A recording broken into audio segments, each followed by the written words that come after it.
I'm Dr. Ray Su, BJJ black belt, and purveyor of pain relief and functional movement.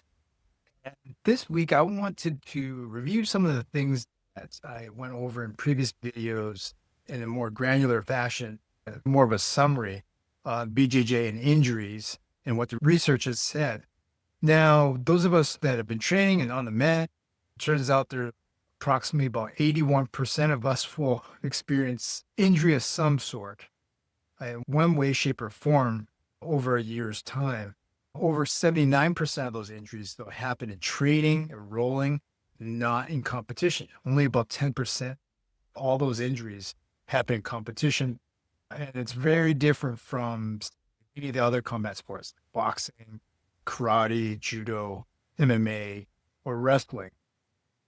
Now, when it comes to training and rolling, that's really a variable that we can control. Really it comes down to truly leaving your ego at the door. Now, we can go into a lot of detail with that. It's a very challenging thing.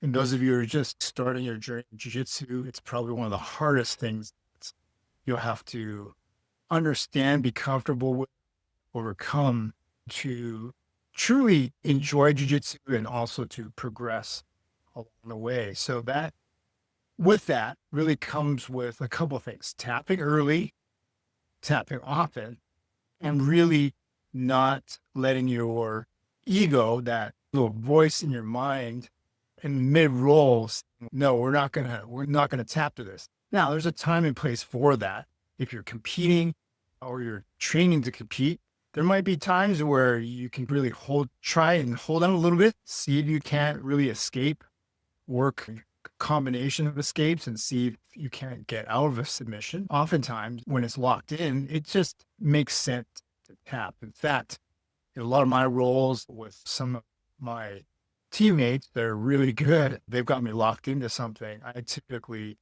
know that if I can't escape, I'll just tap and we'll start all over, because it's pointless trying to really grind it out and trying to get out when, like, in my opinion, I got caught. You're stuck in a certain position and they're in a dominant position.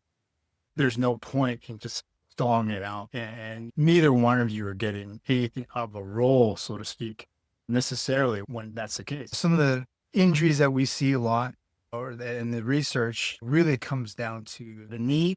It's number one, shoulder, and then the elbow, in that kind of descending order of frequency. Although elbows get injured most in competition, and again, it comes down to probably ego. So, a couple things, takeaways from all the research: tap early, tap often, and really watch your training partners. Who you train with is important, and also the volume and intensity that you train at is quite important too. I think most of the time we should really be trying to flow roll a little bit. If you trust your teammate that you're rolling with, then go a little harder. But most of the time, we should really be going back and forth.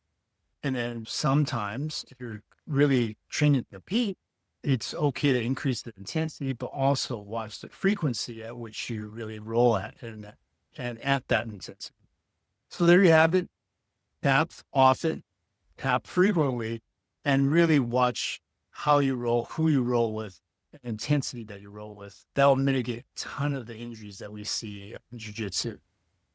So hope you enjoyed the injury research piece of the last few videos. I hope to provide you guys with more content coming up. We have a couple of really cool interviews with some of our fellow BJJ athletes that have overcome some challenging things physically and continue to train and roll, and hope you guys will enjoy that. That's coming up, so watch out for that. If you haven't already, please press the subscribe button below so you don't miss anything. If you're in your journey, want to learn a little bit about how to be more durable and injury-free on the mat, please check out the link below on free 5-day email course on how to stay more durable and injury-free on the mat. All right. Thanks for tuning in. We'll see you next time.